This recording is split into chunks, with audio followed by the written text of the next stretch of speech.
Hola, mi hermano querido. Los cristianos siempre traemos preguntas en el corazón. Hay una pregunta que me hicieron y que dice así: Pastor, por más que me esfuerzo para andar en los caminos de Dios, me siento perdido. En realidad, por detrás de esta pregunta inocente hay dos errores grandes. Dice, por más que me esfuerzo para andar en los caminos de Dios. La vida cristiana, querido, no requiere esfuerzo. Tú no puedes alcanzar el ideal que Dios tiene para ti usando la voluntad, el dominio propio, la fuerza, por más que me esfuerzo. ¿Y por qué? Porque la propia Biblia dice que nuestra justicia, nuestro esfuerzo, nuestro dominio propio es como trapo de inmundicia. Lo que tú tienes que hacer, en lugar de esforzarte para andar en los caminos de Dios, si quieres usar el esfuerzo, úsalo para separar un tiempo todo día para mantener la comunión con Cristo, estudiando la palabra, orando y testificando el amor de Jesús para otras personas. El segundo error de esta pregunta es, me siento perdido. Jeremías dice, engañoso es el corazón y perverso. ¿Quién lo comprenderá? Este corazón, cuando estás bien, te va a hacer sentir que estás mal. Y cuando estás mal, te va a hacer sentir que estás bien. Entonces, la vida cristiana no es sentir, porque el corazón humano es engañoso. Tú tienes que creer en la palabra de Dios. Y la palabra de Dios dice que si tú vives en comunión con Él, si tú andas con Él, si tú caminas con Él, si tú estás conectado a Él, los frutos van a aparecer. Los frutos, andar en los caminos de Dios, van a aparecer de manera natural. Entonces tú concéntrate en mantener la comunión con Cristo y deja todo lo demás en las manos de Dios y no creas mucho en tus sentimientos. Ok, vamos a la lección número 11 para el 15 de junio del año 2024. El título de la lección es El conflicto inminente.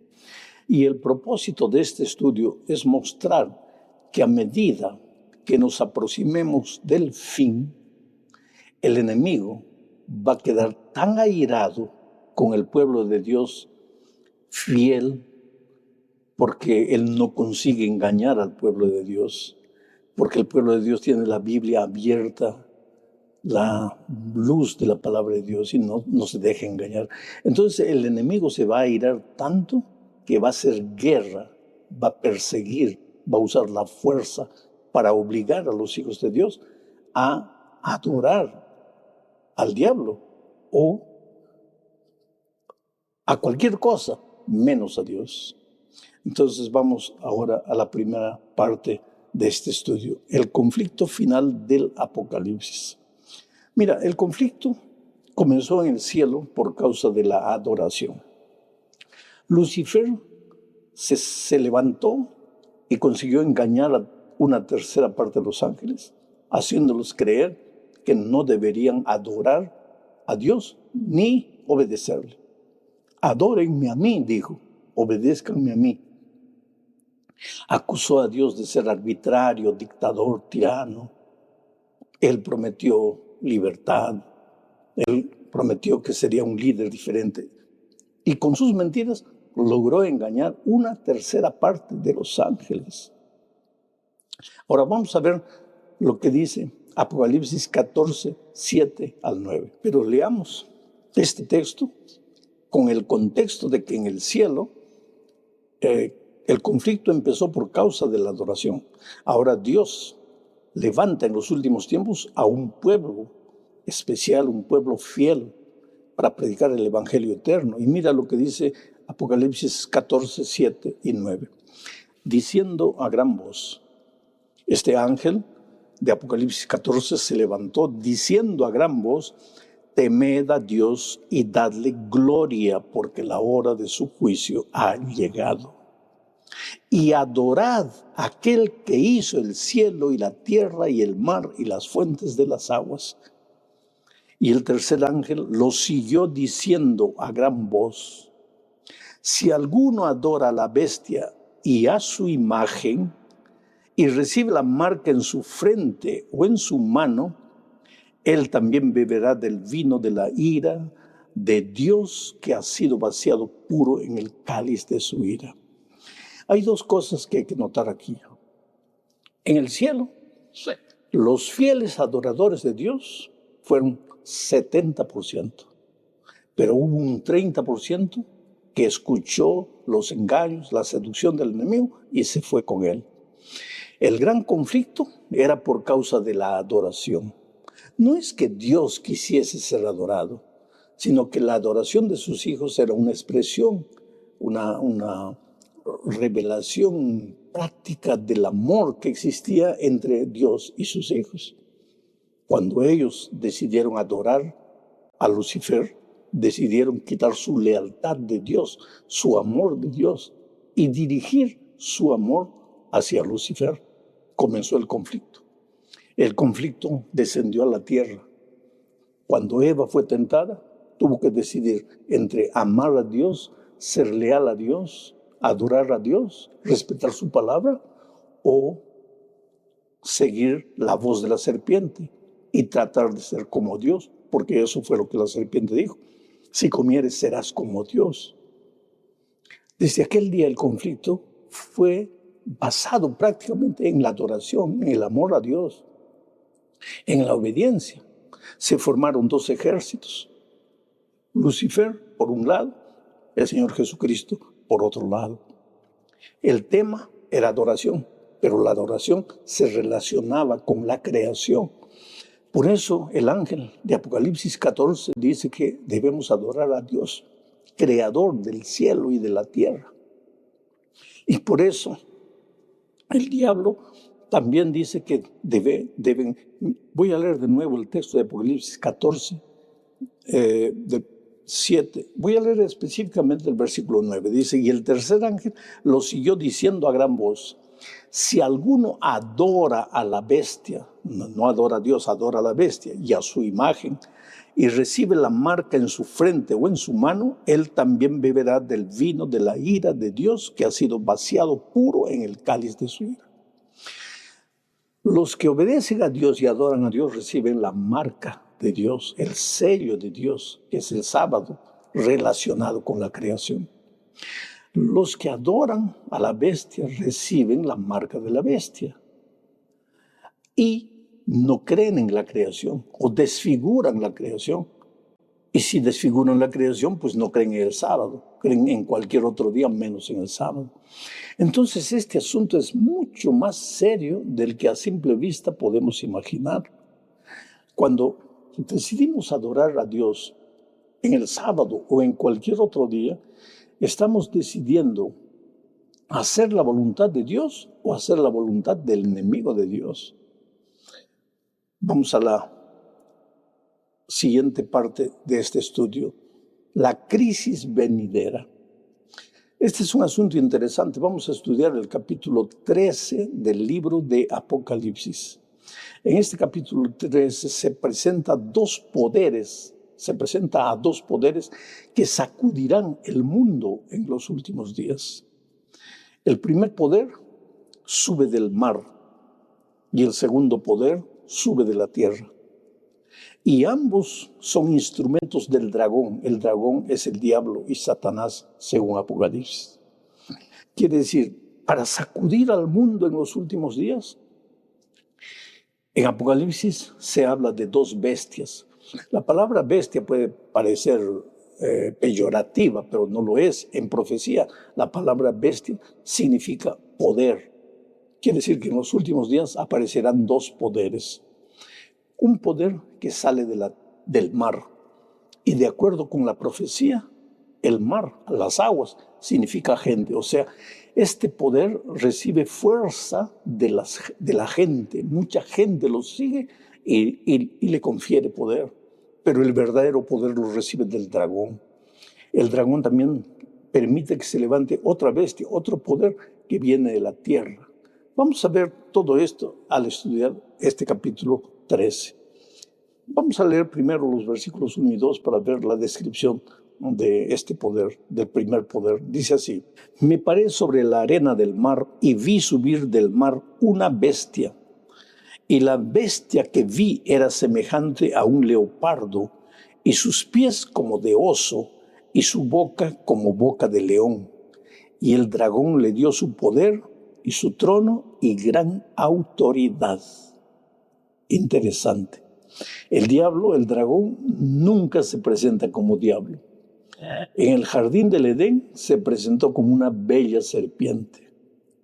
En el monte de la tentación para destruir al Señor Jesucristo se presentó como un ángel de luz.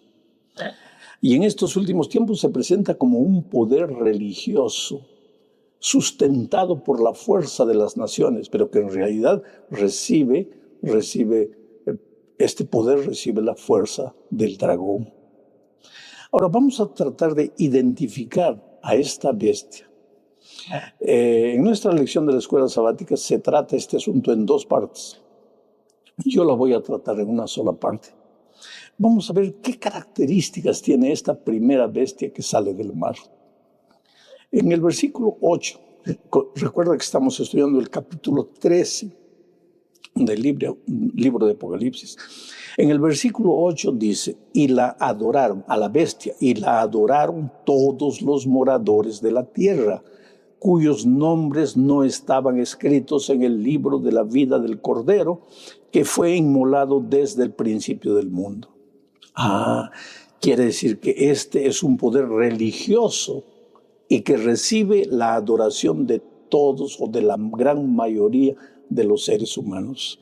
Es interesante porque hay que pensar en las palabras. Dice: y la adoraron todos los moradores de la tierra, cuyos nombres no estaban escritos en el libro de la vida del Cordero.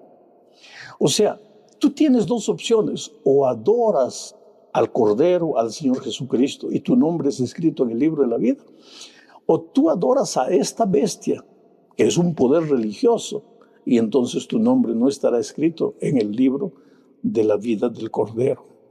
Segunda característica de este poder religioso. Versículo 7 dice: también se le dio autoridad sobre toda tribu, pueblo, lengua y nación. O sea, este poder, además de ser un poder religioso, es también un poder político que tiene autoridad sobre toda tribu, lengua, pueblo y nación. Tercera característica. El versículo 3 del capítulo 13 dice: vi una de sus cabezas de la bestia como herida de muerte, pero su herida mortal fue sanada, y se maravilló toda la tierra en pos de la bestia. Esto quiere decir que en algún momento de la historia este poder religioso perdió su poder, pero después la herida sana y ahora impone respeto y la admiración del mundo. Ahora vamos a la cuarta característica. El versículo 5 del capítulo 13 dice: también se le dio boca que hablaba grandes cosas y blasfemias, y se le dio autoridad para actuar 42 meses. O sea que este poder es un poder blasfemo que se atreve a hablar contra Dios o a ocupar el lugar de Dios, y tiene poder durante 42 meses, o sea, 1260 años. Ya vimos eso en lecciones anteriores. La característica número 5 dice que este poder persigue al pueblo de Dios. Mira lo que dice el versículo 7. Se le permitió hacer guerra contra los santos y vencerlos por un periodo de tiempo, 42 meses. Sexta característica, del versículo 5 dice: se le dio autoridad para actuar por 42 meses. Su poder dura 42 meses, lo que en lenguaje profético, ya lo dijimos, significa 1260 años. O sea, aquí se habla de un poder que forzará la conciencia de las personas para que adoren a la bestia y no adoren a Dios. La pregunta clave es: ¿quién es este poder? ¿Dónde está este poder hoy? ¿A quién simboliza este poder? Entonces vamos a tener que responder algunas preguntas. La primera pregunta: ¿conoces tú algún poder hoy día que además de ser un poder religioso, tenga una influencia política tremenda sobre la mayoría de los países y de los pueblos de este mundo? ¿Conoces? Si conoces un poder religioso que además de religioso sea político y tenga influencia en la mayor parte del mundo, esa es la bestia de que habla el capítulo 13 de Apocalipsis. Segunda pregunta. ¿Conoces tú algún poder religioso que además de poseer esta primera característica haya perdido su fuerza política en algún momento de la historia para recuperarla después? El texto de la Escritura dice: vi una de sus cabezas como herida de muerte, pero su herida mortal fue sanada y toda la tierra se maravilló en pos de ella. ¿Conoces algún poder que en el año 1798 el líder de ese poder haya sido capturado por un general llamado Berthier y llevado preso? Y que después, el año 1929, Bernardo Mussolini le devolviera el poder, la fuerza a ese poder. Pues entonces ya tienes la respuesta. Tercera característica, y yo te hago la pregunta: ¿dónde puedes ver un poder religioso respetado y admirado por reyes, presidentes, ministros, jefes de Estado? ¿Conoces ese poder? ¿Qué poder religioso es respetado? Pueden no creer en él, pero todos lo respetan. ¿Dónde está ese poder? En cuarto lugar, te hago otra pregunta. ¿Es posible que ese poder haya blasfemado alguna vez contra Dios? O, en las palabras del profeta Daniel, haya tratado de cambiar los tiempos y la ley de Dios. Blasfemar es atreverse a colocarse en lugar de Dios, a querer cambiar la palabra de Dios. Y Daniel dice que ese poder intentó cambiar los tiempos y la ley de Dios. ¿Quieres encontrar ese poder? Abre la Biblia, Éxodo 20, lee la ley de Dios, los mandamientos de Dios, y después abre el catecismo y busca la ley de Dios y compara. ¿La ley de Dios es la misma registrada en la Biblia o han intentado cambiar la ley de Dios? Ese es el asunto. Quinta pregunta. Este poder religioso político ha perseguido a los fieles adoradores de Dios y estudiosos de la palabra de Dios durante 1260 años. ¿Conoces a ese poder? Es interesante, porque la respuesta es tuya. Yo no te voy a dar la respuesta. Yo quiero que tú pienses, que tú reflexiones. Y cuando reflexiones vas a llegar a tu propia conclusión. Y tal vez te sientas triste. Pero entonces abre la Biblia y lee las características, capítulo 13 de Apocalipsis. No se habla de una iglesia, se habla de un poder religioso que tiene características políticas. Y las características ya vimos en el capítulo 3. ¿Dónde está ese poder? Entonces llega a tu propia conclusión. Llegamos al fin de este estudio hablando de la bestia que sube de la tierra. Está en el capítulo 13. Mira, la primera característica, versículo 11, dice: después vi otra bestia que subía de la tierra y tenía 2 cuernos semejantes a los de un cordero, pero hablaba como dragón. O sea que este poder es un poder que comienza como un cordero, pero que termina hablando como un dragón. Vamos a ver eso más adelante. Segunda característica, versículo 12. Y esta bestia ejerce toda la autoridad de la primera bestia en presencia de ella y hace que la tierra y los moradores de ella adoren a la primera bestia cuya herida mortal fue sanada. O sea que este poder coloca su fuerza al servicio de la primera bestia. Tercera característica, versículo 13. También hace grandes señales, de tal manera que aún hace descender fuego del cielo y la tierra delante de los hombres. O sea que este es un poder que deslumbra con su tecnología, con las maravillas que hace. Cuarta característica, versículo 14.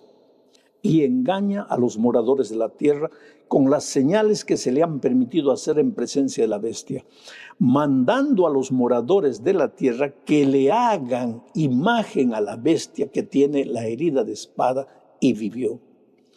O sea, querido, que este poder es un poder que, además de darle fuerza a la primera bestia, obliga a las personas a obedecer y a adorar a esta primera bestia. Otra característica más está en el versículo 16. Dice, y se le permitió infundir aliento a la imagen de la bestia para que la imagen hablase e hiciese matar a todo el que no la adorase. O sea, este es un poder que da fuerza a la imagen de la bestia. ¿Qué es la imagen de la bestia? Una bandera es el símbolo o la imagen de un país. ¿Cuál es la imagen de la bestia? Lo que simboliza el poder de esta bestia. ¿Qué es lo que simboliza a Dios, su señal, su marca, el sábado? ¿Qué es lo que simboliza a este poder religioso, lo que expresa su poder sobre la conciencia de las personas? Cualquier día que no sea sábado, tal vez el domingo. Este es un asunto que demanda mucha reflexión. Otra característica más está en el versículo 16 y 17, 2 versículos. Dice así, a todos, este poder hace que a todos, pequeños y grandes, ricos y pobres, libres y esclavos, se les pusiese una marca en la mano derecha o en la frente. Aquí está la marca. Y que ninguno pudiese comprar ni vender, sino el que tuviese la marca o el nombre de la bestia o el número de su nombre. O sea, va a obligar a las personas a recibir la marca de la bestia. Y si la marca de Dios, el sello de Dios es el sábado, tú puedes imaginar cuál es la marca de la bestia. Ahora, ¿quién es este poder? ¿A quién simboliza? Yo te hago algunas preguntas. ¿Conoces hoy un país poderoso que en los comienzos de su historia hablase como un cordero, creyese en el cordero, predicase al cordero, y que hoy, porque era una nación estudiosa de la Biblia, pero que hoy es defensora de la libertad de adorar a Dios de la manera que quiere? Quiere decir, este país se ha convertido en un nido de ideologías, de filosofías. ¿Conoces ese país? Es un país poderoso en el mundo. Segunda pregunta, ¿existe hoy un país poderoso que, habiendo tenido un origen cristiano, se fuera convirtiendo con el tiempo en una nación secularizada, de cierto modo cuna de toda clase de ideologías, filosofías que no pasan de la voz disfrazada del dragón? Tercera pregunta, ¿cuál es en este momento el país que le presta mayor apoyo, mayor fuerza a la primera bestia simbolizada en este capítulo? ¿Cuál? Cuarta pregunta, ¿cuál es hoy el país que deslumbra con su tecnología, con su poderío militar, y que la historia presenta como el único país que un día se atrevió literalmente a hacer caer fuego del cielo, destruyendo 2 grandes ciudades? Quinta pregunta, hasta aquí es fácil identificar este país, echando mano solo de las Escrituras, porque todas estas características se están cumpliendo de alguna manera. Pero el texto sagrado menciona todavía 2 características más. Este país escogerá un día de la semana como símbolo del primer poder mencionado en este capítulo. Y en segundo lugar, este país será el origen de un decreto de obligatoriedad de guardar ese día de la semana como homenaje al primer poder religioso de Apocalipsis 14. Vuelvo a repetir, todos estos pensamientos son para reflexión. Reflexiona. Reflexionar es leer, es meditar, es pensar.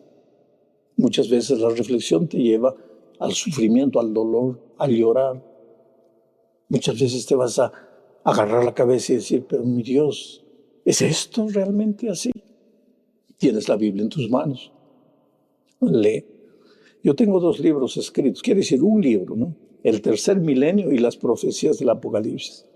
Ese libro fue reproducido bajo el título de El último llamado.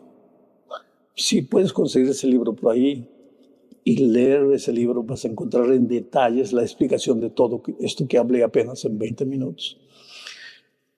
Que Dios te bendiga, querido. Oro por ti. Tú eres una persona maravillosa, sincera. Yo no tendría el derecho de hacerte sufrir, pero la Biblia es la palabra de Dios.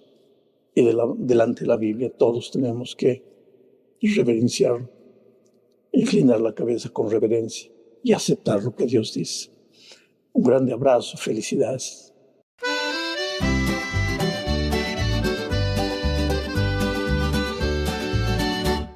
Lasciati scegli mele tu, un sole che scuria trairà. Mi dissi vieni con me stasera, una sera che pari a magia, una cantina che durava musto, lugori mio, gli incidetti tutto.